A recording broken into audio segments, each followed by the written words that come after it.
ગઈકાલે અકસ્માતની ઘટના બની છે. હું આપને જણાવું કે લાસ્ટ અકસ્માત પછીથી અમે ખૂબ કડક એસઓપી રાજકોટ કોર્પોરેશનમાં દાખલ કરી છે. ઘણા લેવલ ઉપર અમે એના રેગ્યુલર ચેકિંગ્સથી લઈને વેરિફિકેશન ઓફ ડ્રાઇવિંગ લાઇસન્સથી લઈને ઘણી વસ્તુઓને ચેક કરીએ છીએ.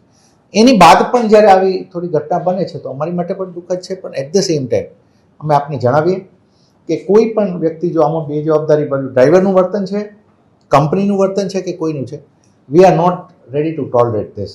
કેમ કે આ બધું કરવા માટે તો અમે આટલી કડક એસઓપીથી લઈને આટલું ફોલોઅપથી લઈને મશીનરી બનાવતા હોઈએ છીએ. પછી જો ઘટનાઓ બને તો અમે સ્ટ્રિક્ટ એક્શન આની અંદર અમે લઈશું અને હાલ સુધી પણ લેવામાં ઘણું આવ્યું છે. એની ઉપર હું આપને જણાવું છું કે અમે આની એક જવાબદારી નક્કી કરી અને પછી જો એજન્સી હશે તો એની સામે, ડ્રાઈવરની જો પર્ટિક્યુલર ભૂલ છે તો ડ્રાઈવર સામે it has to be seen કે ક્યાં ક્યાં કોની જવાબદારી. માની લો કે ડ્રાઈવર છે, બધી રીતે એને એજન્સીએ પોતાનું વેરિફિકેશન કર્યું, પછી ડ્રાઈવરની ભૂલ છે તો ધેન ડ્રાઈવર વિલ બી પનિશ.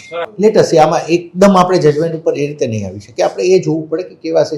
મેં એના સીસીટીવી ફૂટેજ મેં પોતે જોયા છે અને મને પણ લાગે છે કે મોટી ભૂલ છે. જો હું આપને કહું, એક વખત આપ રિફર કરો અમારી એસઓપીને, આપ જો one of the strictest SOPs on city bus operations, એ હું બહુ ખાતરીથી કહી શકું છું એ છે, કારણ કે મેં જાતે બેસીને બનાવી છે.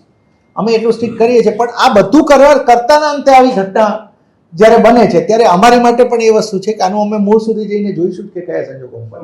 બાકી આપણા ડ્રાઈવર્સ પહોંચીએ છીએ ને દરેક કેસમાં આપણે એક્શન લઈએ છીએ. ઇનફેક્ટ દરેક એક્સિડન્ટની અમે 2 કલાકમાં તો અમારો પ્રાઇમરી ચાલુ કરી દઈએ. એની એક વાર તપાસના અંતે અમે તમને કહી શકીશું, પણ આઈ એમ એશ્યોરિંગ યુ કે આની અંદર સ્ટ્રિક્ટ એક્શન લેવામાં આવશે.